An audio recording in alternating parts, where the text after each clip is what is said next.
मैं शंकर कुमार आपका academy ice के यूट्यूब चैनल पर आपका हार्दिक स्वागत करता हूं। आशा करता हूं कि आप स्वस्थ होंगे, सुरक्षित होंगे और अपने टारगेट यानी लक्ष्य के प्रति समर्पित होंगे। आपका लक्ष्य आपके लिए बहुत ही ज़्यादा ज़रूरी है।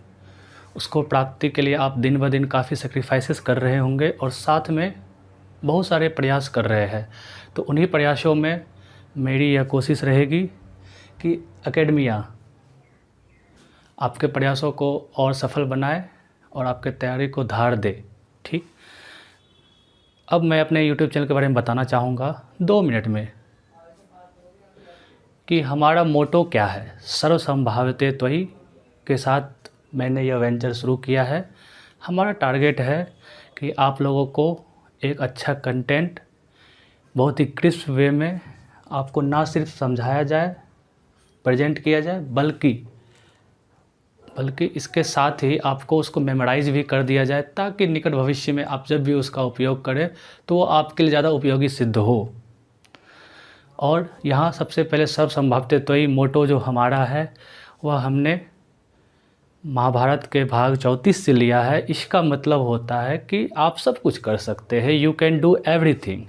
ठीक, और हमारा ये चैनल नया है तो इसमें बहुत सारी समस्याएं भी होंगी या कमियां हो सकती है, चाहे विजुअल के स्तर पर हो, कंटेंट के स्तर पर। ये मेरी कोशिश रहेगी कि आपको बिल्कुल अच्छा और क्रिस्प और रिफाइंड कंटेंट आपको दिया जाए, ताकि वह आपको ज़्यादा लाभकारी सिद्ध हो। ठीक, और हाँ, स्टार्टिंग फेज में हो सकता है कुछ कमियां रह गई हमारे अंदर, या फिर प्रेजेंटेशन के बेसिस पे हो सकता है, या फिर अन्य बहुत सारी चीज़ों पे।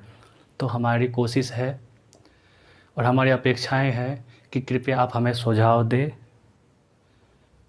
आपके सुझाव का हमेशा स्वागत है। और अगर आपको हमारा प्रयास अच्छा लगता है तो कृपया हमें सपोर्ट करें। अपने दोस्तों के बीच बताएं कि हाँ, एक नया वेंचर शुरू हुआ यूट्यूब पे। मैं आप लोगों के बीच से ही हूँ। आज का टॉपिक मैं सोचा एक डाइजेस्टिव सिस्टम यानी पाचन तंत्र लूँ। बहुत ही अच्छा टॉपिक है, छोटा टॉपिक है। मैं कोशिश करूँगा कि इसके हर पहलुओं को क्रमवार तरीके से, स्टेप बाय स्टेप तरीके से आप तक मैं पहुंचा पाऊं और उसको काफ़ी अच्छे तरीके से एक्सप्लेन कर सकूं, और आपके परीक्षा में यह कारगर सिद्ध होगा या दैनिक जीवन में भी यह आपके लिए काफ़ी उपयोगी सिद्ध होगा यह सेशन। आते हैं आज के टॉपिक पे। हमारा टॉपिक था डाइजेस्टिव सिस्टम। इसको हम लोग 4 से 5 पॉइंट में समझेंगे, यानी 4 से 5 स्टेप्स में क्रमवार तरीके से समझेंगे, ताकि इसको लंबे समय तक हम लोग याद कर सकें।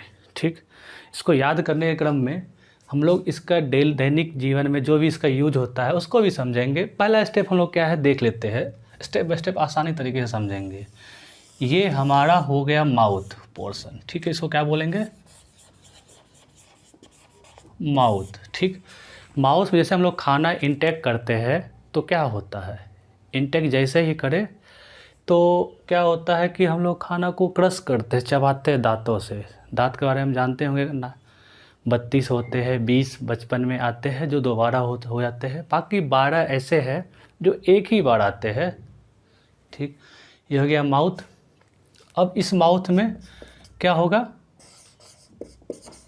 लार बनता है। लार क्या है, यानी स्लाइवा। जब हम लोग खाना खाते हैं तो अंदर से लिक्विड सा मुंह में आता है, उसको लार बोलते हैं।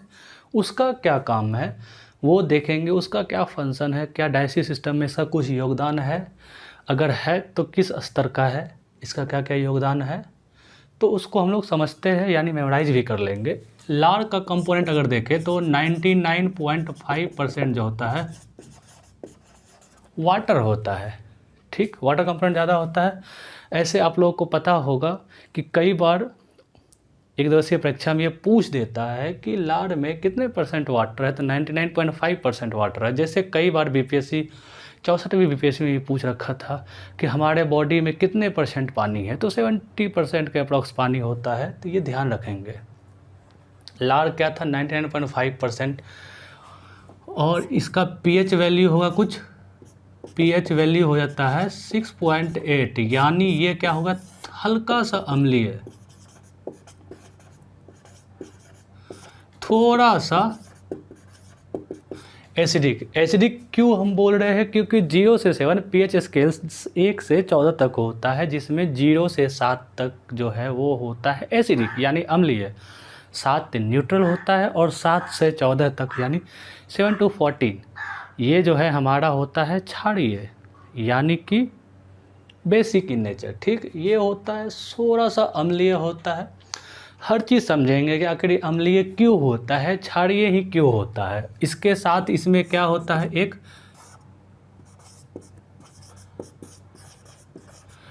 टॉयलिन नामक एक एंजाइम होता है। टॉयलिन एंजाइम, इसको जो है हम लोग एमाइलेज भी बोलते हैं। ठीक, टॉयलिन नामक एंजाइम है, एमाइलेज भी होता है, और बाकी एक और होता है इसमें एंजाइम, लाइसोजाइम होता है, लाइसोजाइम। ठीक, लाइसोजाइम होता है। अब देखते हैं कि लार में क्या क्या था। 99.5% पानी हो गया, पीएच हो गया 6.8, एक टॉयलिन एंजाइम और एक लाइसोजाइम। अब हम लोग सोचिए, पहले याद कर लीजिए इसको, पर मैं आगे आ जाता हूँ ताकि दिखे नहीं। अब सोचिए क्या क्या था। हम लोग खाना इंटेक किए, हम लोग क्रश कर रहे हैं, उसको चबा रहे हैं, चबाते हैं तो क्या होता है, लार सीक्रेट होता है। जब लार आता है तो लार में क्या क्या था, लार में 99.5% पानी था। साथ बोलो, 99.5% पानी था। और क्या था, इसका pH वैल्यू कितना था, 6.8 था। ठीक, pH वैल्यू 6.8, इसका क्या मतलब हो गया, यह अम्लीय प्रवृत्ति का हो गया। ठीक, इसका अगला कदम पे हम लोग जाएंगे, इससे क्या निकल रहा था, टॉयलिन एंजाइम, जिसको कि एमाइलेज भी बोलते हैं। ठीक, एमाइलेज भी बोलते हैं टॉयलिन एंजाइम को, और साथ में लाइसोजाइम भी था। ठीक, लाइसोजाइम एंजाइम भी निकलता है। अब समझ रहे होंगे कि भाई ये एंजाइम तुम चिल्ला तो रहे हो, लेकिन एंजाइम है क्या। ठीक, एंजाइम जो है एक प्रोटीन है। ये भी झारखंड पीसीएस में पूछा हुआ है कि एंजाइम क्या है। एंजाइम एक प्रोटीन है। ठीक, इसका काम क्या होता है, इसका काम होता है जो बॉडी का जैविक प्रक्रिया है उसको फास्ट करना, मतलब उसको उत्प्रेरक का भूमिका निभाना और उसको फास्ट करना, यानी डाइजेस्टिव सिस्टम हो गया या फिर कोई भी चीज़ों में एंजाइम जब भी सीक्रेट होगा तो वो जो भी जैविक प्रक्रिया है उसको तीव्र कर देता है। तो ये एंजाइम प्रोटीन है। ठीक, ये समझ लिया। अब देखते हैं क्या क्या काम है। pH वैल्यू 6.8 क्यों है, क्योंकि जब हम लोग ऐसे भी खाना खाते हैं तो दांतों में स्टार्च के आसपास बैक्टीरिया चिपक जाता है। ठीक, जब बैक्टीरिया चिपक जाता है तो वो क्या करता है, टूथ को डिके करने लगता है, थोड़ा थोड़ा उसको, दांत को थोड़ा थोड़ा उसको ख़राब करने लगता है। तो उससे बचने के लिए थोड़ा सा pH 6.8 जो है वो लार कराता है, ताकि वो जो भी कीटाणु है उसको मार सके। ठीक, टूथ डिके को बचा सके। ठीक, ये तो समझ लिए। अब टॉयलिन एंजाइम का क्या काम है, जब हम लोग खाना खाते हैं तो यहाँ पे क्या होता है कि स्टार्च यानी शर्करा, सॉरी थोड़ा सा मुझे पसीना पोंछना होगा क्योंकि फ़ैन वगैरह सारा कुछ बंद है, आवाज़ का प्रॉब्लम हो जाता है, इसलिए फ़ैन बंद करके शूट करना पड़ता है। ठीक, ये क्या करता है, टॉयलिन जो है स्टार्च को ब्रेक डाउन करता है। किस चीज़ों में, स्टार्च को ब्रेक डाउन करेगा माल्टोज में। माल्टोज यानी सिंपल शुगर।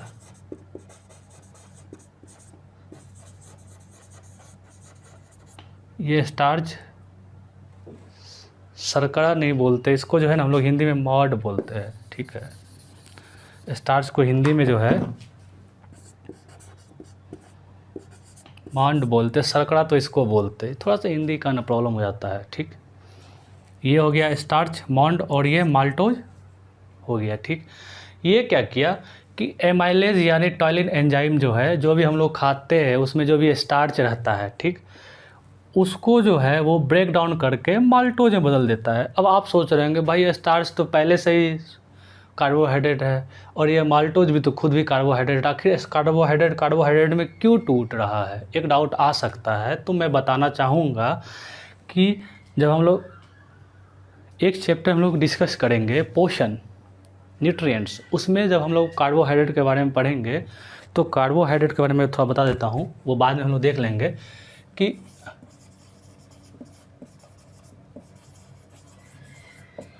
कार्बोहाइड्रेट जो है दो होता है, एक होता है सिंपल और दूसरा होता है कॉम्प्लेक्स। इस कॉम्प्लेक्स में ही जो है स्टार्च हो गया, फाइबर etc आता है, और सिंपल भी जो है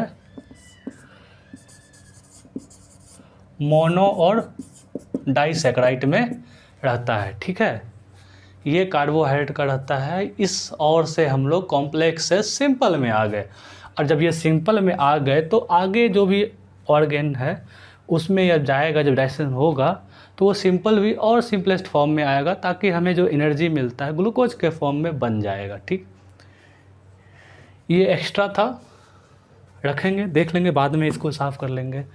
तो इसका टाइलिन का क्या काम था? टाइलिन एंजाइम को एमाइलेज भी बोलते हैं। इसका काम था स्टार्च को माल्टोज में बदलना, यानी माल्ट को सिंपल शुगर यानी शर्करा में परिवर्तित करना ही इसका काम है था। ठीक, अब जो है लाइसोजाइम में जाते हैं कि ये तो काम कर गया। लाइसोजाइम का क्या काम था? लाइसोजाइम का यह काम था कि जो भी खाना खाते हैं साथ में बैक्टीरिया वगैरह जाता है उसको किल करना। ठीक था,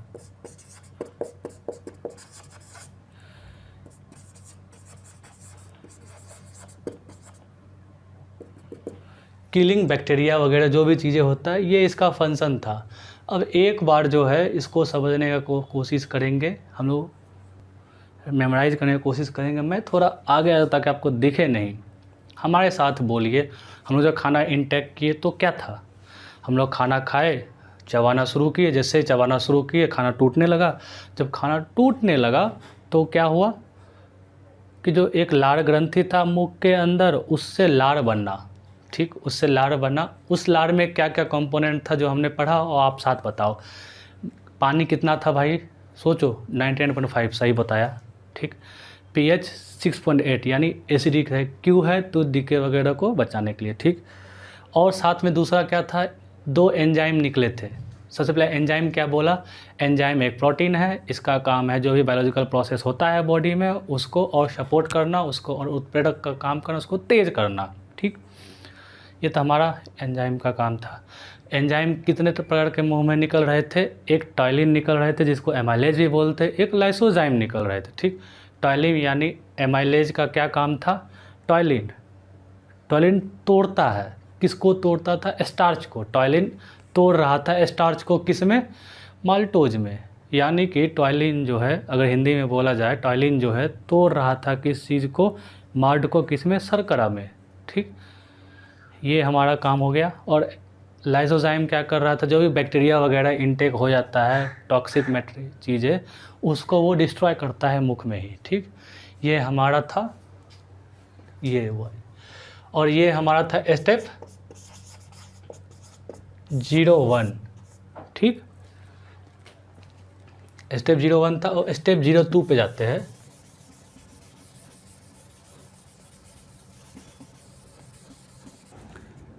बात स्टेप 2 की करेंगे तो स्टेप 2 पे हम लोग स्टोमक के बारे में आ गए थे। क्या बोला था कि मुंह से गया, ओसोफेगस होते हुए स्टोमक में पहुंच गया। ये बीन लाइक स्ट्रक्चर होता है। अब स्टेप 2 देखते हैं। आमाशय स्टोमक में,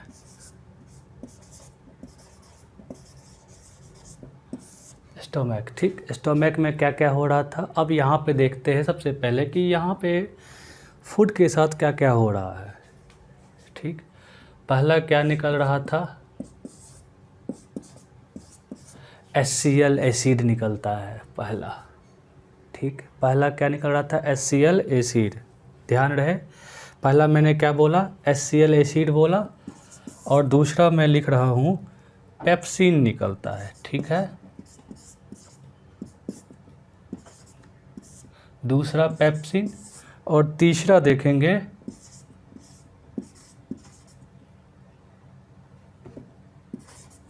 रेनिन निकलता है। और चौथा निकलता है श्लेष्मा, यानी इसको हम लोग म्यूकस भी बोलते हैं। म्यूकस। ठीक, देखो हम लोग क्या क्या देखे कि स्टोमैक था, स्टोमैक में क्या निकला, HCl एसिड निकला, साथ में पेप्सिन था, रेनिन था, श्लेष्मा यानी म्यूकस निकला। अब लगेगा स्टोमैक में भाई ये कैसे निकल सकता है, कि होता क्या है कि स्टोमैक है, ये बाहर से हमारा स्टोमैक ऐसा दिख रहा है, ठीक, लेकिन अंदर में क्या है सीन इसका, क्या जो अंदर से इसका जो भित्ति होता है इनर, जैसे मान लो ये बाहर से स्टोमैक दिख रहा है, इसका अंदर पार्ट होगा ये इनर, इसमें जो हो ये गैस्ट्रिक जूस बोलते हैं, गैस्ट्रिक ग्रंथि होता है, उससे जो है गैस्ट्रिक जूस निकलता है। ठीक, और गैस्ट्रिक जो है उसको जो है जैसे स्टोमैक से कह सकते हैं कि जठर रस। ठीक, जठर रस क्या हो गया,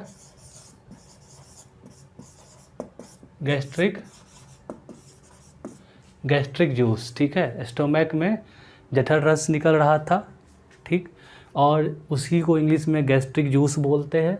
और इस गैस्ट्रिक जूस में क्या क्या था, HCl था, पेप्सिन था, रेनिन था, श्लेष्मा था। पेप्सिन और रेनिन क्या हो गया, एंजाइम हो गया। कि ध्यान रहे अभी ठीक जब हम ये लाड़ पढ़ा रहे थे तो यहाँ एंजाइम बताए थे कि एंजाइम एक प्रोटीन होता है और बायोलॉजिकल प्रोसेस को फास्ट कर देता है। तो यहाँ बायोलॉजिकल प्रोसेस बॉडी में बहुत टाइप का होता है। यहाँ बायोलॉजिकल प्रोसेस का कहने का मतलब ये है कि जो भी डाइजेशन में जो भी प्रोसेस हो रहा है वो फास्ट करता है। यानी हम लोग यह कह सकते हैं कि बायोलॉजिकल प्रोसेस से भी अच्छा वर्ड यहाँ ये रहेगा कि नहीं, जो भी है ये डाइजेशन में को तीव्र करता है, डाइजेशन को कंप्लीट करता है या फास्ट करता है। ठीक, डाइजेशन भी तो एक बायोलॉजिकल प्रोसेस ही है। ठीक, HCl, पेप्सिन, रेनिन और श्लेष्मा पे आ गए। HCl आखिर क्यों, यहाँ तो 6.8 pH वाला हमारा था ही, जो भी थोड़ा बहुत था वो कर ही रहा था, लाइसोजाइम भी किलिंग बैक्टीरिया कर ही रहा था, तो आखिर HCl का क्या ज़रूरत पड़ गया आखिर ऐसा, वो HCl कितना हार्ड है। हालांकि HCl इतना हार्ड यहाँ नहीं रहता, कि कंसनट्रेटेड फॉर्म में रहता है, बहुत कम अमाउंट में HCl रहता है, साथ में अन्य बहुत सारी चीज़ें रहता है। ठीक, HCl का काम क्या हो जाएगा कि मान लो यहाँ क्या हो रहा था, एमाइलेज या टॉयलिन एंजाइम आ चुका था, वो इसको तोड़ा था, तो इसका प्रभाव को यहाँ पेट आया तो पता चला वो एमाइलेज तो साथ आया, ऐसा ना हो कि वो भी यहाँ आ जाए, तो उसको काम को अप्रभावी मतलब स्टॉप कर दिया। ठीक, आखिर एमाइलेज प्रोसेस स्टॉप होगा तो बाकी पेप्सिन, रेनिन, श्लेष्मा काम करेगा अपना। मतलब HCl का काम क्या था, पहला कि जो भी ये प्रोसेस हो रहा था यहाँ से आया, तो कह सकते हैं पेप्सिन, रेनिन वगैरह के लिए एक अच्छा फेवरेबल कंडीशन बनाना। ठीक, सरल भाषा में कंडीशन बना दिया HCl। साथ में HCl ही क्यों निकला, H2SO4 टाइप का क्यों निकला, थोड़ा सा और HNO3 क्यों नहीं निकला। HCl के साथ क्या है, क्या जो ये HCl जो है जब निकलेगा तो साथ में ये pH तो कम है, लाइसोजाइम का भी इफेक्ट काफ़ी कम रहता है, तो जो भी एक्स्ट्रा कुछ बचा या टॉक्सिक मटेरियल होगा उसको ये HCl ख़त्म कर देगा। इसका काम क्या था कि जो मीडियम जो है एसिडिक बनाना और बैक्टीरिया वगैरह को किल करना। ठीक, पेप्सिन क्या काम करेगा, यहाँ से शुरू देखो, यहाँ पे क्या टूटा था, स्टार्च टूटा था, कौन तोड़ा था, टॉयलिन या एमाइलेज।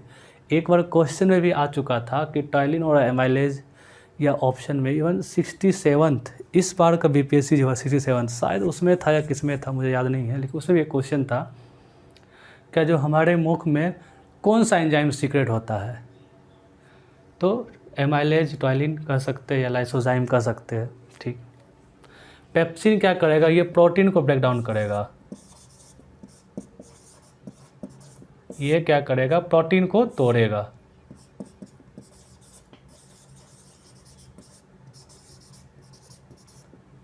पेप्सिन का काम था प्रोटीन को तोड़ना। ठीक, HCl का काम था मीडियम को एसिडिक बना देना, पेप्सिन के लिए एक अच्छा कंडीशन डेवलप कर देना, और जो भी बैक्टीरिया वगैरह है उसको ख़त्म कर दिया। ये HCl का काम ख़त्म हो गया। यहाँ पेप्सिन शुरू हो गया अपना काम करना। पेप्सिन का क्या, जो भी प्रोटीन था उसको वो क्या किया, ब्रेक डाउन कर दिया। ठीक, सारा ब्रेक डाउन नहीं होता, अगर सारा ब्रेक डाउन हो जाता तो फिर इसका क्या ज़रूरत था, जहाँ तक हो सके करता। रेनिन क्या था, रेनिन वाला क्वेश्चन आता है, रेनिन वाला क्वेश्चन आता है, ध्यान रहे रेनिन में सतर्क हो जाओ कि दूध को कौन करता है, रेनिन ही तो करता है। कैसीन को पैराकैसिनेट में कौन बदलता है, रेनिन। तो दूध और रेनिन, दूध में ही कैसीन होता है, कैसीन प्रोटीन कहाँ होता है, दूध में होता है, तो उसी को तो रेनिन ब्रेक डाउन करता है। तो इसलिए बोलता है कई बार क्वेश्चन में कि दूध को पचाने के लिए हमारे बॉडी में कौन सा एंजाइम है, तो हम लोग बोल देंगे भाई रेनिन है। और रेनिन कहाँ पे आ रहा है, ये स्टोमक में आ रहा है, अगर आमाशय में आ रहा है। तो रेनिन हम लोग कर सकते हैं कि ये कैसीन जो होता है, ऐसा कर लेते हैं ना, श्लेष्मा को थोड़ा नीचे ले जाते हैं भाई, थोड़ा सा ये डाउन ही रहे।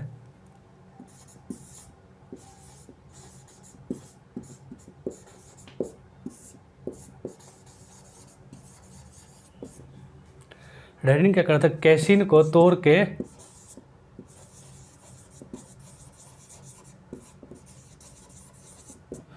पैराकैसिनेट में बदल रहा था। रेनिन क्या कर रहा था, कैसीन को पैराकैसिनेट में ब्रेक डाउन कर रहा था। ठीक, ये हो गया कंप्लीट।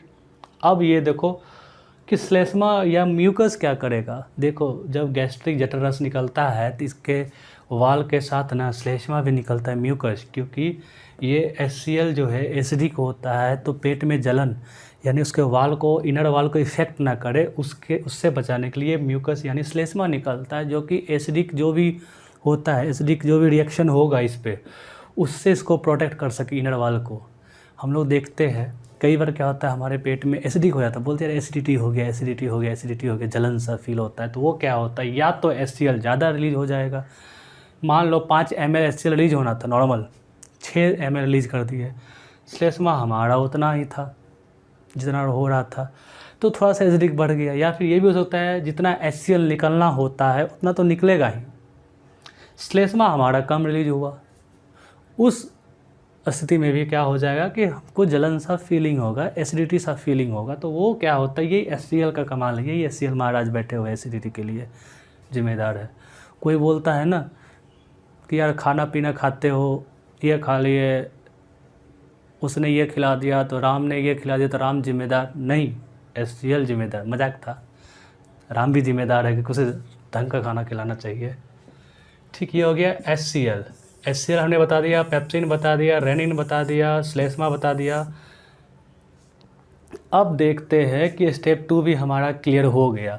अब स्टेप 1 और स्टेप 2 में किस किस टाइप के क्वेश्चंस पूछे जा सकते हैं या पूछे गए हैं, तो ये पूछा जा सकता है। एक बार जल्दी जल्दी रिवाइज कर लेंगे कि ये एंजाइम क्या था, ये जो है डाइजेशन को फास्ट करता है, ठीक, और ये प्रोटीन है ख़त्म, लार का pH 6.8 है ख़त्म, वाटर 99.5% ख़त्म, और ये देखो एमाइलेज टॉलिन एंजाइम या एमाइलेज, इसका क्या सीन था, ये क्या कर रहा था, स्टार्च को ब्रेक डाउन कर रहा था माल्टोज में, यानी माल्ट को सिंपल शुगर में कन्वर्ट कर रहा था, ये ख़त्म। उसको लाइसोजाइम क्या कर रहा था, जो भी बैक्टीरिया आएगा वो ख़त्म हो जाएगा, ख़त्म। फास्ट बोलो, और ये ख़त्म राहुल गांधी वाला नहीं हो जाए, बच के थोड़ा।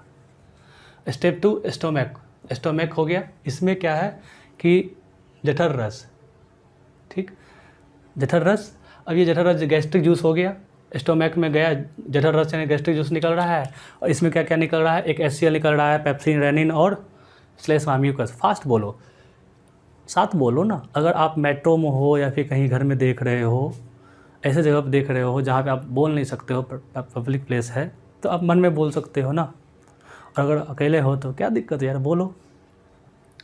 स्टोमक में क्या हो रहा था, गैस्ट्रिक जूस निकल रहा था, जठर रस उसको हिंदी में बोलते हैं। क्या क्या निकल रहा था, HCl निकल रहा था। HCl का काम था जो भी टॉलिन या एमाइलेज वगैरह का प्रभाव था उसको ख़त्म कर देना, और बाकी के जो भी एंजाइम रिलीज होंगे उसके लिए फेवरेबल कंडीशन बनाना, ठीक। साथ में जो भी बैक्टीरिया आ गया, फिर टॉक्सिक मटेरियल उसको किल करना, ये काम हो गया हमारा HCl का। उसके बाद क्या शुरू हो गया, पेप्सिन आया। पेप्सिन क्या कर रहा था, क्या जो वो जो है प्रोटीन को ब्रेक डाउन कर रहा था, प्रोटीन पचा रहा था, ठीक। उसके बाद रेनिन आ गया। रेनिन क्या कर रहा था, कैसिन। रेनिन क्या होता है, कैसिन दूध होता है, दूध में कैसिन होता है, उसको पैराकैसिनेट में कन्वर्ट कर रहा था, ठीक। रेनिन का काम हो गया। फिर श्लेष्मा यानी म्यूकस भी रिलीज हो रहा था। ये क्या कर रहा था कि जो भी HCl यानी एसिडिक मीडियम आ रहा है, एसिडिटी ना हो जाए शरीर में, इसका वाल को लंबे समय तक चलाना है भाई, 60-65 साल 70 साल जीना है, तो इसको बचाने के लिए म्यूकस तो चाहिए ना, तो उसको ख़त्म कर देगा। एसिडिटी तो संगमरमर को नहीं बचने दे रहा है, तो बाकी ये स्टोमैक ही क्या है। ठीक, अब यहाँ तक जब से आया, मतलब यहाँ से हमारा क्या प्रोसेस हुआ, इनटेक ले लिया था फूड, रेड मार्कर ले लूँ ना यार, इनटेक ले रहा था फूड, ओसोफेगस होता हुआ चला गया, स्टोमैक में घूम रहा है, स्टोमैक में घूम रहा है। अब ये क्या होगा, इधर निकलेगा, इधर को निकलेगा, यानी अब ये जो है एंटर कर रहा है हमारा लार्ज इंटेस्टाइन, तो ये है स्मॉल इंटेस्टाइन में, क्योंकि ये जो पार्ट होता है ये स्मॉल इंटेस्टाइन से जुड़ा रहता है। थोड़ा सा मैप में देख लो, अभी तो दिख नहीं रहा है, मान लो ऐसा कुछ है, ये पाइप जो है स्मॉल इंटेस्टाइन से जुड़ा हुआ है। ठीक है, स्मॉल इंटेस्टाइन में अब एंटर करने लगेगा, तो स्मॉल इंटेस्टाइन में एंटर करने लगेगा, तो हम लोग देखते हैं क्या है सीन इसका। देखो होता क्या है कई बार कि स्मॉल इंटेस्टाइन के बारे में पूछ लेता है कि भाई इसका कौन कौन सा पार्ट है, ये भी बता दो, तो वो क्या बताना है वो हम लोग देख लेंगे, कि पहले हम लोग डाइजेशन सिस्टम का कंप्लीट कर लेंगे। तो जब इसके बाद न थोड़ा सा एक्स्ट्रा फैक्ट लीवर के बारे में थोड़ा जान लेंगे, स्मॉल इंटेस्टाइन, लार्ज इंटेस्टाइन, थोड़ा सा पैंक्रियाज वगैरह देख लेंगे क्या क्या काम है। ठीक, घबराना नहीं है, पेशेंस रखिए, 30 से 35 मिनट से ज़्यादा वीडियो नहीं जाएगा, कोशिश करेंगे इसको 20 मिनट 25 मिनट तक में समेट दे। ठीक, अब हम लोग आते हैं, जैसे ये स्टोमैक से होते हुए गया, अब ये स्मॉल इंटेस्टाइन में एंटर कर रहा है, तो साथ में ये पैंक्रियाज लगा हुआ है आसपास। अब ये पैंक्रियाज का क्या काम है, और हम लोग ये देख रहे हैं कि एक गॉल ब्लैडर यानी पित्ताशय भी तो है भाई, इसके बारे में तुमने चर्चा ही नहीं किया। लीवर भी है, ये ऐसे ही पड़ेगा क्या, तो यहाँ आ गए लीवर छूट गया, नहीं लीवर नहीं छूटा है, बचा हुआ है। अब जैसे यहाँ एंटर करेगा, तो यहाँ क्या था, एसिडिक मीडियम में था, जैसे ही ये एंटर करेगा तो अब जो है यहाँ पे लीवर जो है एक बाइल जूस सीक्रेट करेगा, पित्तरस बाइल जूस सीक्रेट करेगा, वो क्या कर देगा कि जो भी ये मीडियम है एसिडिक, उसको बेसिक मीडियम में कन्वर्ट कर देगा। ठीक है, बेसिक मीडियम में कन्वर्ट कर देगा। क्या कन्वर्ट कर रहा है, लीवर जो है एक बाइल जूस छोड़ रहा है, और वो बाइल जूस जो है ये पित्ता से गॉल ब्लैडर होते हुए यहाँ आएगा, और यहाँ पे जो है मिक्स हो जाएगा, और यहाँ अब यहाँ से जो है फूड का जो है मीडियम जो है, अब जो भी मीडियम है वो एसिडिक से बदल करके बेसिक हो जाएगा। ठीक, यानी अम्लीय से क्षारीय हो जाएगा। थोड़ा सा इसका ज़रूरत हो गया, एक बार देख लो आप, पता तक आगे बढ़ाते हैं। अम्लीय से क्षारीय हो गया। ठीक, रुमाल ढंग से रख ले यार, अम्लीय से क्षारीय हो गया। ठीक, अब यहाँ देखते हैं कि लीवर का क्या फंक्शन रोल है। लीवर क्या किया, एक बाइल जूस छोड़ा और वो आया, इसको अम्लीय से क्षारीय बना दिया। और बाइल जूस और भी कुछ काम करेगा क्या, हाँ करेगा, कि ये बाइल जूस जो है पित्ताशय यानी गॉल ब्लैडर में स्टोर्ड रहता है, और क्या करेगा, फैट का इमल्सीकरण करता है, वसा का इमल्सीकरण करता है। ठीक है, इमल्सीकरण में को हिंदी में पायसीकरण बोलते हैं, पायसीकरण करता है, ये ध्यान रखें। स्टेप 3 कर दे क्या, चलो स्टेप 3 शुरू करते हैं। स्टेप 3 के लिए पहले ना इसको हम लोग हटा ले, जिसको हटाएंगे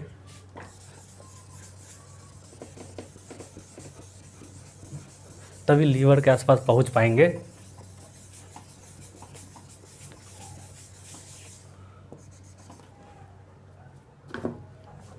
स्टेप 3,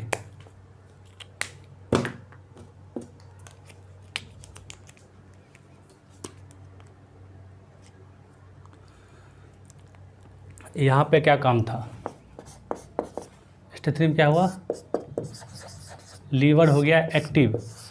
अब ये लीवर क्या करेगा, सीक्रेट करेगा बाइल जूस यानी पित्त रस। ये बाइल जूस का 2 काम है। इस बाइल जूस से पहला काम क्या होता है, मीडियम ऑफ फूड जो है ये क्या हो जाएगा, बेसिक यानी क्षारीय, और ये पेंक्रियाज में स्टोर्ड रहता है, पेंक्रियाज में स्टोर नहीं, सॉरी ये जो है गॉल ब्लैडर यानी पित्ताशय में स्टोर रहता है ये बाइल जूस। और यहीं पे क्या होता है कि जो इसी बाइल जूस में ना एक बाइल सॉल्ट निकलता है,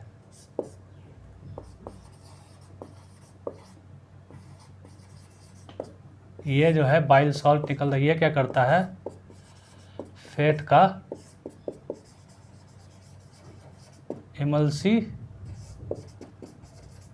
इमल्सिफिकेशन करता है, यानी वसा का पाइसीकरण, वसा का पाइसीकरण।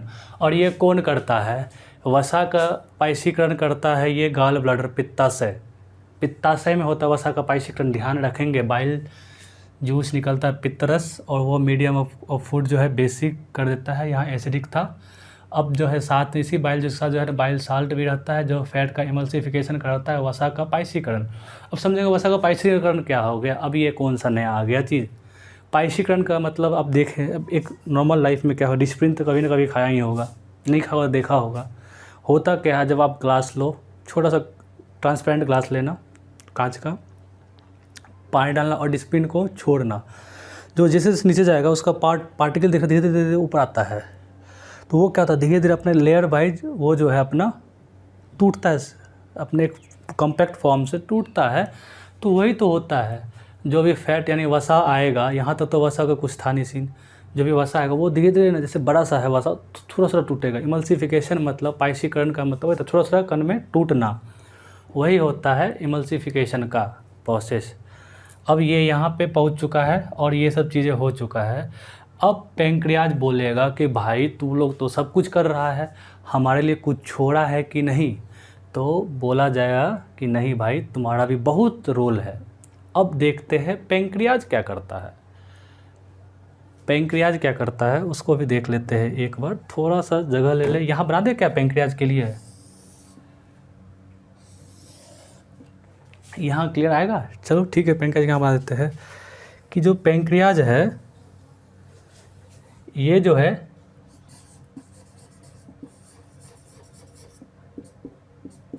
पेंक्रियाज जो है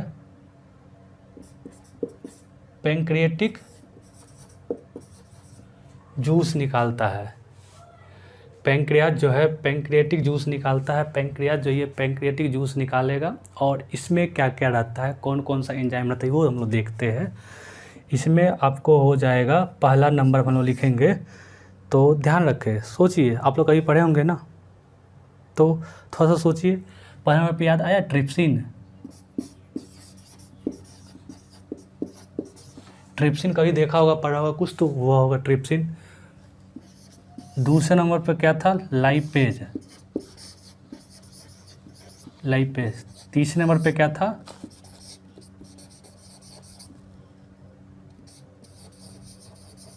एमाइलेज। ठीक, ट्रिप्सिन, लाइपेज और एमाइलेज। ये पेंक्रियाज जो है पेंक्रियाटिक जूस निकाला, और ये पेंक्रियाटिक जूस जो है क्या होता है, ट्रिप्सिन, लाइपेज, एमाइलेज होता है। इस पेंक्रियाटिक जूस को जो है न संपूर्ण पाचन रस बोलते हैं। ध्यान रखें, संपूर्ण पाचन रस बोले हैं और कुछ नहीं बोले हैं, संपूर्ण पाचन रस। ठीक, पेंक्रियाटिक जूस को संपूर्ण पाचक रस बोलते हैं। इसके अंदर से ट्रिप्सिन निकलेगा, लाइपेज निकलेगा, एमाइलेज निकलेगा। ठीक, ट्रिप्सिन, लाइपेज और एमाइलेज निकल रहा है हमारे कहाँ से, पेंक्रियाटिक जूस से। ठीक, अब देखते हैं ट्रिप्सिन का क्या काम है। ये क्या करेगा, प्रोटीन को तोड़ेगा, किस में पता है, पेप्टोन्स और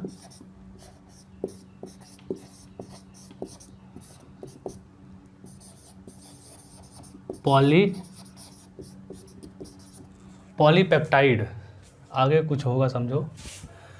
ये ट्रिप्सिन क्या कर रहा था कि प्रोटीन जो भी आ रहा था इसको पेप्टोन्स में बदल रहा है और पॉलीपेप्टाइड में बदल रहा है, मतलब इसको और तोड़ करके छोटा कर दिया। ठीक, और ये लाइपेज वाला क्या कर रहा था, याद था ना, भी बाइल साल्ट के बारे में बोले थे, फैट का इमल्सीकरण कर रहा था। पाइसीकरण में क्या हो रहा था, जो भी बड़ा सा था वो टूट रहा था छोटे छोटे में, तो अब छोटा सा टूटा हुआ जो भी फैट है, फैट को, टूटा हुआ फैट को, मतलब पाइसीकृत वसा जो है उसको कन्वर्ट कर देगा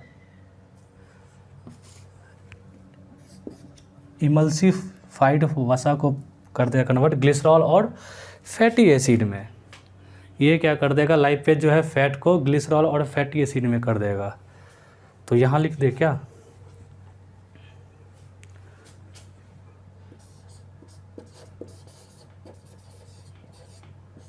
लाइपेज क्या कर रहा था, फैट यानी इस वाले फैट को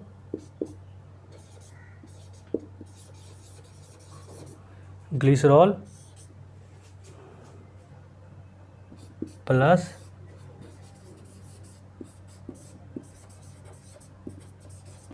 फैटी एसिड में, मतलब लाइपेज जो है फैट को ग्लिसरॉल और फैटी एसिड में कन्वर्ट कर रहा था, ये वसा का पाइस्क्रन वाले को।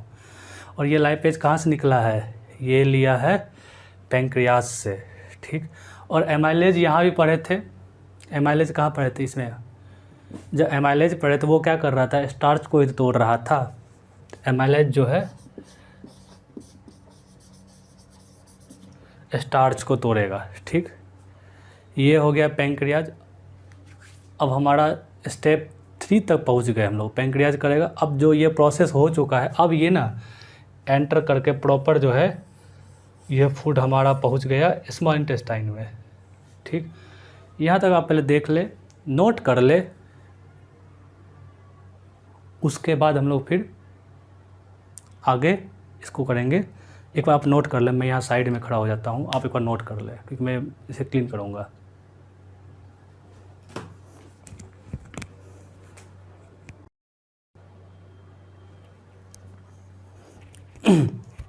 हाँ, अब हम आते हैं, हम लोग का क्या प्रोसेस हो गया था, फर्स्ट स्टेप ये हो चुका था, सेकेंड ये हो चुका था, थर्ड स्टेप यहाँ देख लिए थे, लीवर का क्या फंक्शन है, गॉल ब्लैडर का क्या फंक्शन है, पैंक्रियाज का क्या फंक्शन है, तीनों देख चुके थे। अब हम लोग का यहाँ से फूड एंटर होकर के कहाँ आ गया, स्मॉल इंटेस्टाइन यानी छोटी आंत में। छोटी आंत कहने को छोटा है लेकिन 6 से 7 मीटर लंबा होता है, इसका 3 पार्ट होता है, वो आगे बता देंगे, ठीक। ये छोटी स्मॉल इंटेस्टाइन में आ गया, ठीक। अब यहाँ से स्मॉल इंटेस्टाइन में आकर क्या हो रहा होगा कि मेन जो है कंप्लीट डाइजेशन, जो कहीं पूछा जाए कि कौन सा ऑर्गेन है बॉडी में जहाँ कंप्लीट डाइजेशन होता है, तो हमें आंख बंद कर करके स्मॉल इंटेस्टाइन यानी छोटी आंत को टिक लगाना है, क्योंकि छोटी आंत ही कंप्लीट डाइजेशन होता है, ठीक है। यहाँ पे क्या था कि कंप्लीट पाचन रस, पूर्ण पाचन रस था ये पैंक्रियाज में या अग्न्याशय में, अग्न्याशय में पूर्ण पाचन रस था, लेकिन कंप्लीट डाइजेशन जो है हमारा स्मॉल इंटेस्टाइन होता है, क्योंकि ये जो निकलता है यहाँ से रस वही तो स्मॉल इंटेस्टाइन को में होता है। अब इतना सारा प्रोसेस हो जाने के बाद जो है स्मॉल इंटेस्टाइन का क्या फंक्शन है देख लो। स्मॉल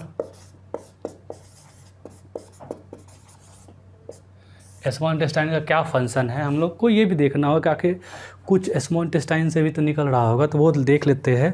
स्मॉल इंटेस्टाइन में क्या निकल रहा था कि यहाँ का जो एंजाइम निकलता है, यहाँ का जो एंजाइम निकलता है इसको बोलते हैं कंप्लीट डाइजेशन टुक places.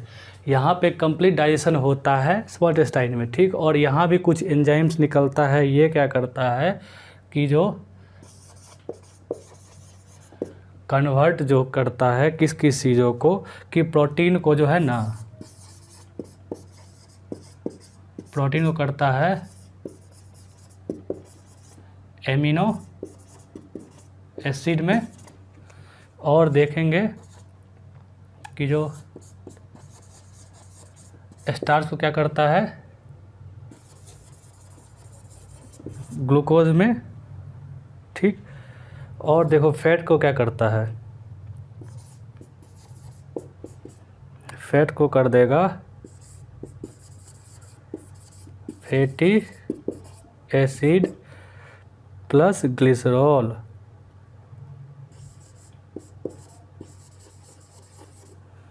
Fatty acid plus glycerol. देखो अब स्मॉल इंटेस्टाइन क्या कर रहा था, ये स्मॉल इंटेस्टाइन हो गया, ये क्या कर रहा था कि कंप्लीट डाइजेशन टुक प्लेसेस, क्योंकि एक तो इसमें जो है अग्न्याशय से जो रस निकला था वो भी गया, पित्त वाला पित्त रस गया। उसके बाद स्मॉल इंटेस्टाइन खुद जो है एंजाइम्स निकाल रहा है जो कि प्रोटीन को अमीनो एसिड में कन्वर्ट करता है फाइनली, और स्टार्च को ग्लूकोज में, फैट को फैटी एसिड प्लस ग्लिसरॉल में आ सकता था डाउट, मैं समझा दूंगा जब हम लोग पढ़ेंगे वो चीज़ें, क्योंकि एक लेक्चर में एक टॉपिक में अगर सब कुछ कंबाइन कर दे तो बहुत ही लंबा चला जाएगा। तो ग्लिसरॉल को हम लोग जो है एक चैप्टर जो होगा जिसमें हमने बोला था कार्बोहाइड्रेट वगैरह पढ़ाएंगे, न्यूट्रिएंट्स, उसमें हम लोग ग्लिसरॉल को डिस्कस कर लेंगे। ठीक, यहाँ तक एनसीईआरटी बोल के रुक जाता है। एनसीईआरटी क्लास 10th जो है स्मॉल इंटेस्टाइन का ये फंक्शन बोल करके रुक जाता है कि जो ठीक है ये हुआ। लेकिन कई बुद्धिजीवी है जो चाहते हैं कि आखिर ये जो फाइनली कन्वर्ट हो रहा है वो कैसे कन्वर्ट हो रहा है, उसका नहीं बता दे। यहाँ तक अगर आपको पता है, और एक दो और पॉइंट, मतलब डाइजेस्टिव सिस्टम कंप्लीट समझो एक तरह से कि इससे लगभग ऑलमोस्ट 95% क्वेश्चंस बन जाने हैं। लेकिन 5% क्वेश्चंस के लिए चलो आगे देख लेते हैं क्या है, लेकिन यहाँ तक तो एग्जैक्ट फोटो पे रहना चाहिए। बाकी भूल भी गए तो चलता है यार, हमें 100% थोड़ी ना कटअप लाना है। मैं यहाँ लिख दूँ कि यहाँ पे क्या कहता है, एक निकलेगा इरेप्सिन,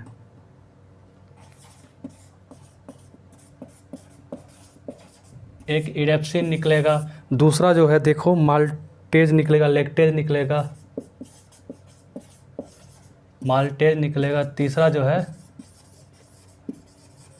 लैक्टेज निकलेगा, चौथा देखो, सोचो कभी कभी पढ़ा होगा, कहीं ना कहीं तो पढ़ा होगा यार, कहीं तो पढ़ा होगा तुम लोग, याद करो। लाइफ पेज के बाद क्या था, सुक्रेज है, लिखे है, सुक्रेज भी आता है, और एक जो है फाइनली जो है लाइपेज आता है, लाइपेज। इरेप्सिन का क्या काम है,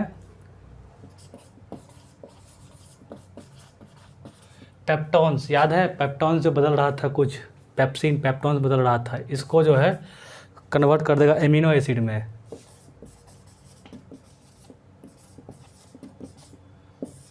माल्टेज का क्या काम था, ये जो है माल्टोज कन्वर्ट करता है, सीधी सी बात है, माल्टोज को कन्वर्ट कर देगा ग्लूकोज में, माल्टोज को कन्वर्ट करेगा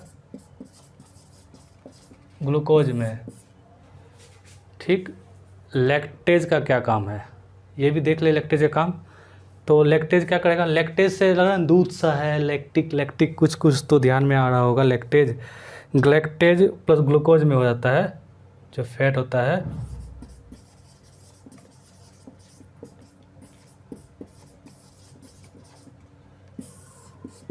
सुक्रेज जो होता है, सुक्रोज समझ रहा है ना, सुक्रोज को सिंपल में बदल देगा ग्लूकोज में, सुक्रोज को कन्वर्ट करेगा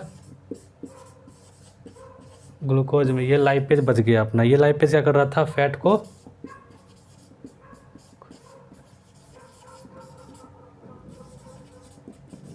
फैटी एसिड में बदल रहा था।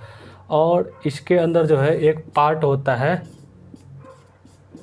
भिल्ली बोलते हैं इंग्लिश में, और इसका हिंदी जो होता है क्या होता है, दीर्घरोम।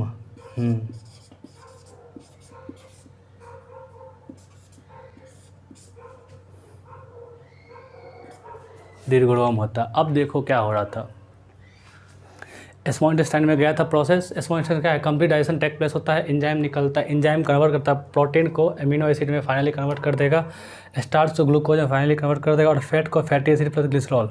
सिंपल समझो, क्या जो कंप्लीट डाइजेशन होता है, फैट से फैटी, एफ से फैटी एसिड, ठीक, एफ से फैट और एफ से फैटी एसिड में जा रहा है, स्टार्च ग्लूकोज जा नहीं रहे हैं, प्रोटीन एमिनो एसिड में जा रहा है। ठीक, प्रोटीन एमिनो में जाएगा, स्टार्च ग्लूकोज में जाएगा, फैटी एसिड और ग्लिसरॉल में जाएगा। ठीक, अब इसके साथ जो है अब कैसे कैसे जाता है, ये है इरेप्सिन, माल्टेज, लैक्टेज, सुक्रेज और लाइपेज। इरेप्सिन का काम होता है पेप्टॉन्स को कन्वर्ट करता है एमिनो एसिड में, इरेप्सिन पेप्टॉन्स को एमिनो एसिड में कन्वर्ट कर रहा है, माल्टेज जो है माल्टोज को ग्लूकोज में कन्वर्ट कर रहा है, सुक्रेज जो है लैक्टोज और ग्लूकोज में हो रहा है, सॉरी लैक्टेज था लैक्टेज और ग्लूकोज में, और सुक्रेज जो था सुक्रोज को ग्लूकोज में कन्वर्ट कर रहा है, लैक्टेज जो गलेक्टोज और ग्लूकोज बन रहा था, सुक्रेज, सुक्रोज और ग्लूकोज और लाइपेज फैट को फैटी एसिड में। देखो ये काम का नहीं है, ये बौद्धिक ज्ञान है बस।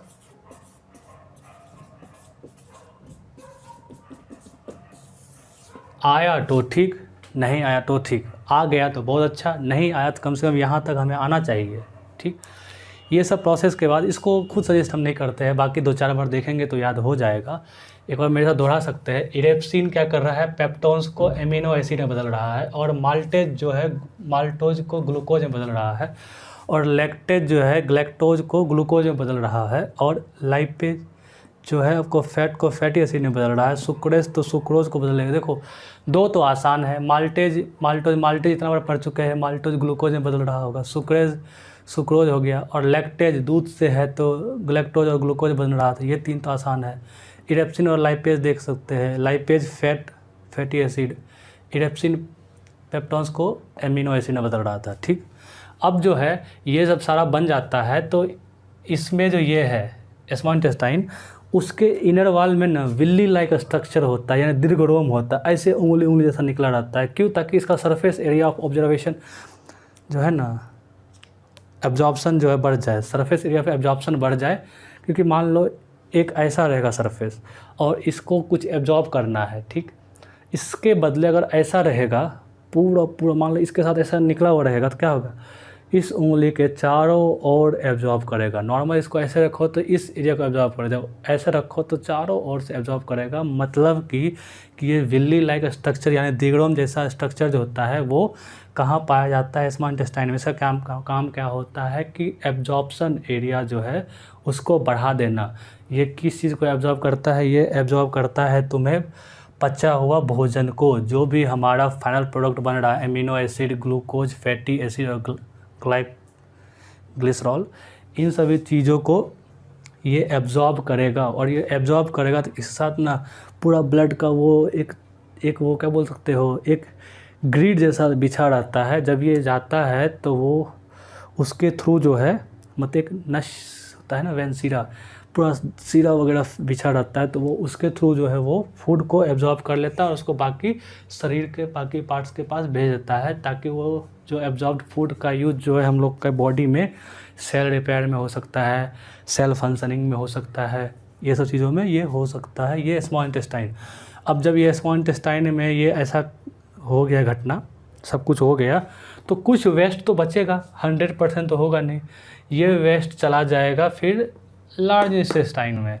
और लार्ज इंटेस्टाइन में भी जो है 3 पार्ट होते हैं, नाम मैं बता दूंगा आगे, बस ध्यान रखो। लार्ज इंटेस्टाइन में 3 पार्ट होते हैं। ये 3 पार्ट क्या काम कर रहा होता है, जो भी वाटर है एक्सेस वाटर उसको एब्जॉर्ब कर लेगा, थोड़ा बहुत न्यूट्रिएंट्स वगैरह जो भी होगा इसको एब्जॉर्ब कर लेगा, बाकी वेस्ट प्रोडक्ट को वो फिर एनएस के थ्रू बाहर एक्सक्रीट कर देता है। ठीक, ये हमारा डाइजेस्टिव सिस्टम था। अब जो है 2-4 पॉइंट है कि जो हम लोग पूरा डाइजेस्टिव सिस्टम में डाइजेस्ट कर लिए, फैट को कर लिए, प्रोटीन को कर लिए, स्टार्च को कर लिए, सेलुलोज का भी किए, जिक्र भी है सेलुलोज का। मतलब हमारे बॉडी में ऐसा कोई भी एंजाइम नहीं है जो सेलुलोज को डाइजेस्ट कर सके।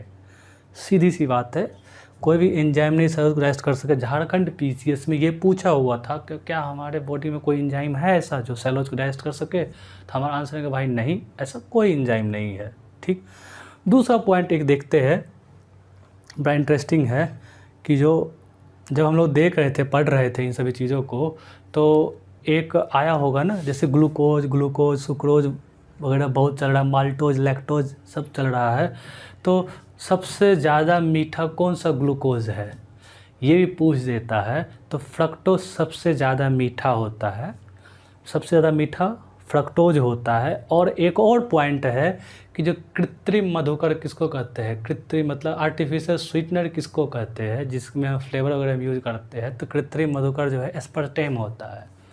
एस्पर्टेम जो है कृत्रिम मधुकर होता है। ठीक, ये समझ में आ गया। ये हमारा डाइजेस्टिव सिस्टम था। जल्दी कर लेते हैं। खाना खाए, यहाँ पे स्टार्च कंप्लीट हुआ, उसके बाद यहाँ गया, स्टोमैक में गया, यहाँ पे पेप्सिन था, रेनिन था, एसीएल था और म्यूकस था, वहाँ गया, फिर यहाँ पे पेंक्रियाज था, पेंक्रियाज से पहले लीवर जो क्या किया, बाइल छोड़ा था, बाइल रस छोड़ा था, पित्तरस, और वो क्या कर रहा था, इसको मीडियम बना दिया, मीडियम बेसिक मीडियम बना दिया। और उसके बाद जो है पेंक्रियाज से जो है 3 चीज़ें निकला था, ट्रिप्सिन, लाइपेज, एमाइलेज। ट्रिप्सिन क्या कर रहा था, प्रोटीन को पचा रहा था, और लाइपेज जो है वसा को पचा रहा था। तो उससे पहले भी देख ले वसा के साथ क्या कांड हो चुका था। वसा के साथ जो है ये पित्ताशय, गॉल ब्लैडर, यानी ये जो पित्ताशय है यहाँ से जो है बाइल साल्ट था, और वो क्या क्या था, यहाँ पे वसा का इमल्सीकरण हो चुका था, और इमल्सीफाइड वसा को जो है यहाँ पेंक्रियाज में लाइपेज, पेंक्रियाज से जो निकला था लाइपेज, वो उसको पाचन कर रहा था। उसके बाद आ जाता था, इसी से एमाइलेज भी निकल रहा था, जिसका काम था स्टार्च को पचाना।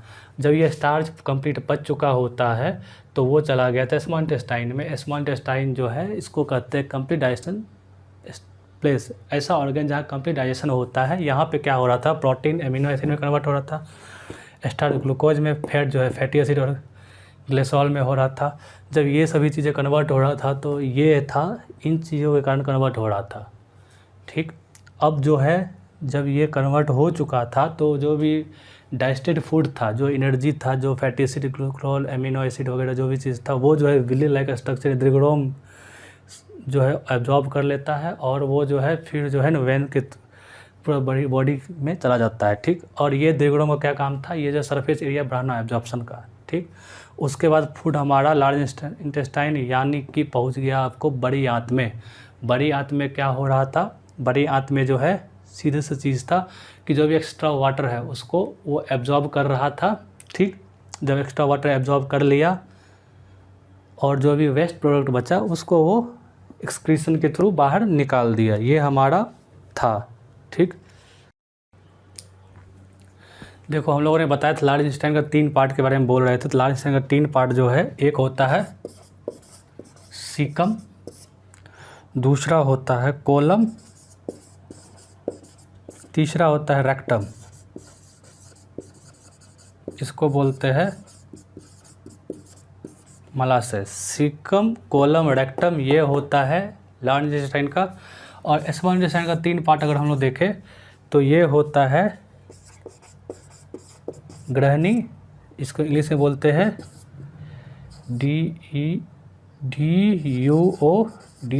DUODENUM। ठीक, ड्यूडेनम, ग्रहणी हो गया। दूसरा बोलते हैं मध्यांतर, मध्यांतर इसको बोलते हैं इंग्लिश में JUJUNUM। और तीसरा जो है शेषांतर, शेषांत इसको बोलते हैं इलम, इलम। ठीक, लार्ज इंटेस्टाइन में क्या था, सीकम, कोलम, रेक्टम। एक बार पूछ देता है कई बार कि जो पूछ दे देगा कोलम किस इन बॉडी के किस पार्ट का हिस्सा है, दे देगा small intestine, large intestine, liver, तो हमें बोलना है सीकम, कोलम, रेक्टम। CKR जो है ना, SKR बोल सकते हैं या CKR, CKR। लार्ज में जो है CKR है। ठीक है, लार्ज CKR है। CKR, C से सीकम, K से कोलम, R से रेक्टम। लार्ज इंटेस्टाइन का 3 पार्ट कौन कौन है, CKR, C से कोलम, C से सीकम, K से कोलम, R से रेक्टम। फिर से बोलेंगे, सॉरी मैंने तभी उल्टा बोल दिया था ना। C से है सीकम, K से है कोलम, R से है rectum. Large intestine CKR, C से है सीकम, K से है कोलम, R से रेक्टम। स्मॉल इंटेस्टाइन में क्या है कि ग्रहणी, मध्यांत और शेषांत, ड्यूडेनम, ज्यूजेनम, इलम। मेन ये इलम वाला पूछता है और इसमें पूछता है कोलम वाला। ठीक है, ये देख लेंगे, ये 3 पार्ट है इसका जो पूछता है। इसी लार्ज इंटेस्टाइन के ना अंत में अपेंडिक्स रहता है, ये वेस्ट जमा होता है, इसका कोई फंक्शन नहीं है। ठीक, ये हमारा डाइजेस्टिव सिस्टम कंप्लीट हुआ।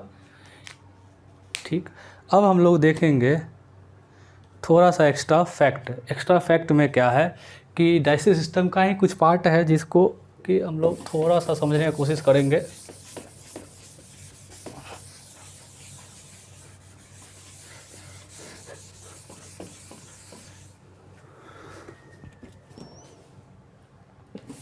बौद्धिक ज्ञान को भी हटा ही थे।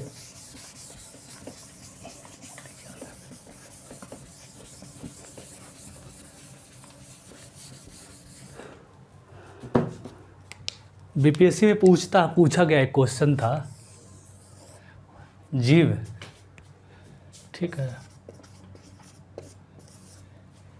टेस्ट मतलब किस पार्ट में टेस्ट होता है। ये टिप होता है, ये टिप जो होता है ये होगा मीठा,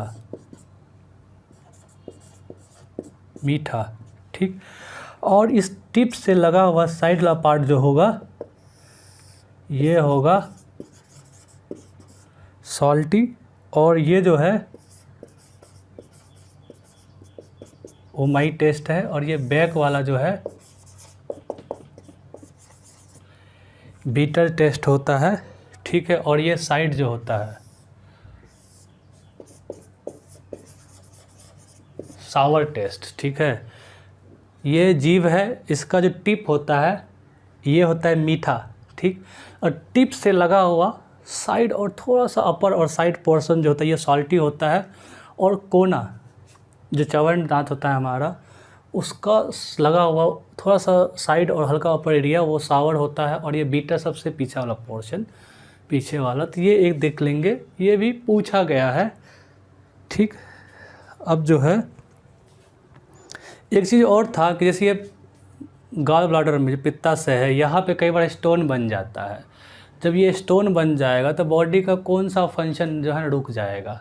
तो मेन जो है गॉल ब्लैडर का क्या काम था, वसा का इमल्सीकरण हो रहा था यहाँ पे, और जो यकृत से पित्त निकलता है बाइल जूस पित्तरस वो यहीं तो स्टोर्ड होता था पित्ताशय यानी गॉल ब्लैडर में, यानी यहाँ जमा हो जाएगा तो वसा का इमल्सीकरण नहीं हो पाएगा, यानी कि फैट जो है डाइजेशन में दिक्कत हो जाएगा। चलो ये भी देख लिए हम, ठीक। अब जो है और देखते हैं, और जो है ना क्या क्या देख सकते। एक लीवर का फंक्शन देखना है कि लीवर क्या क्या करता है, ठीक है। तो उसके लिए हम लोग ना सबको हटाते हैं, हर चीज़ को हटाते हैं और लीवर पे आते हैं।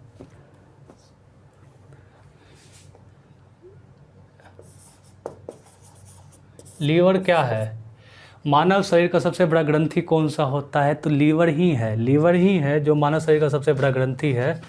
इसका जो है ना सबसे बड़ा ग्रंथि है, ठीक है। ये लगभग 1.5 kg का होता है, और लीवर जो है लगभग 80 से 85% पानी से रहता है। लीवर में 80 to 85% जो है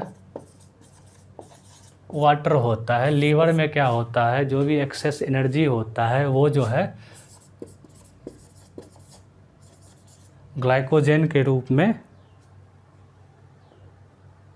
सेव हो जाता है, ठीक है। जो भी एक्सेस एनर्जी है वो ग्लाइकोजन के रूप में सेव हो जाता है। एक्सेस एनर्जी मतलब ब्लड में जो भी जब एक्स्ट्रा शुगर होगा वो क्या करेगा, वो ग्लाइकोजन में कन्वर्ट कर देता है। लीवर क्या करता है, एक्स्ट्रा शुगर को ग्लाइकोजन में कन्वर्ट करता है, यानी ब्लड में, रक्त में शुगर की मात्रा का भी निर्धारण कौन करता है, लीवर करता है। जो भी एक्स्ट्रा उसको मिलेगा शुगर उसको ग्लाइकोजन बना करके स्टोर कर लेगा, और जब बॉडी को ज़रूरत होगा एनर्जी का तो वो ग्लाइकोजन फिर एनर्जी में टूट करके एनर्जी देता है, ठीक है। और भ्रूण अवस्था में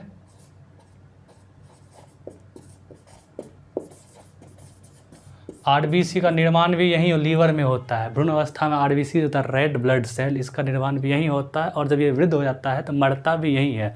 मतलब जन्मस्थली से लेकर के मरणस्थली तक लीवर ही है रेड ब्लड सेल का, ठीक है। ये भी एक फंक्शन था। और जो है ये थोड़ा सा जो है ना vitamin plus iron,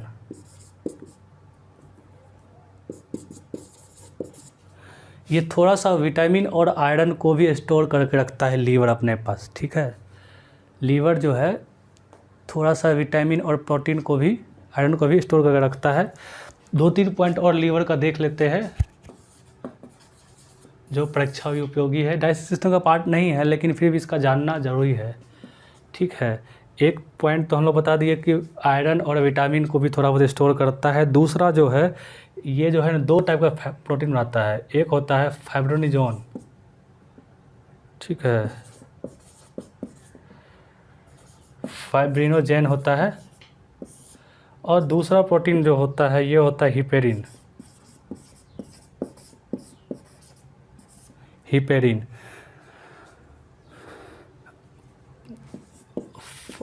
fibrinogen, fibrinogen का क्या काम होता है? फाइब्रिनोजेन का काम होता है सीधी सी है कि जो भी ब्लड है, ठीक है, ब्लड में जब भी हमारा कहीं कटता फटता है तो ब्लड क्लॉटिंग होता है, तो ये फाइब्रिनोजेन प्रोटीन ही है जो कि ब्लड क्लॉटिंग में हेल्पफुल है। फाइब्रिनोजेन प्रोटीन जो है ब्लड क्लॉटिंग में हेल्पफुल है। और हिपेरिन क्या होता है कि हमारे नस में ही ब्लड ना जम जाए, बॉडी के अंदर ही ब्लड ना जम जाए, उससे बचाता है। Save blood, save from blood, CLOTTING clotting inside the body, मतलब बॉडी के अंदर जो है ब्लड क्लॉटिंग ना हो जाए, उसके लिए हिपेरिन रहता है। ये लीवर ही है, ये दोनों चीज़ों को लीवर ही करता है। और सबसे बड़ी ग्रंथि भी होता है लीवर जो है, सबसे बड़ी ग्रंथि भी कहते हैं लीवर को, ठीक है। और एक और पॉइंट हम लोग बता देते हैं जाते जाते कि ये लीवर जो है, लीवर में एक और क्या काम हो जाता है कि जैसे भी कोई व्यक्ति है किसी को जहर देके कोई मार देता है, तो उसका पोस्टमार्टम होगा तो उसका लीवर ही चेक करते हैं, तभी पता चलेगा। अगर लीवर में कुछ प्रॉब्लम हो डेड बॉडी के लीवर में, उससे ही पता चलता है। जब ऑटोप्सी किया जाता है तो लीवर का ही ऑटोप्सी किया जाता है, ताकि पता चले कि हाँ क्या सच में आदमी को जहर देके मारा गया था या नहीं। तो वो भी लीवर का ही फंक्शन है। तो यही पॉइंट था कुल मिला करके डाइजेस्टिव सिस्टम में। आशा करता हूँ कि आपको पसंद आया होगा ये सेशन।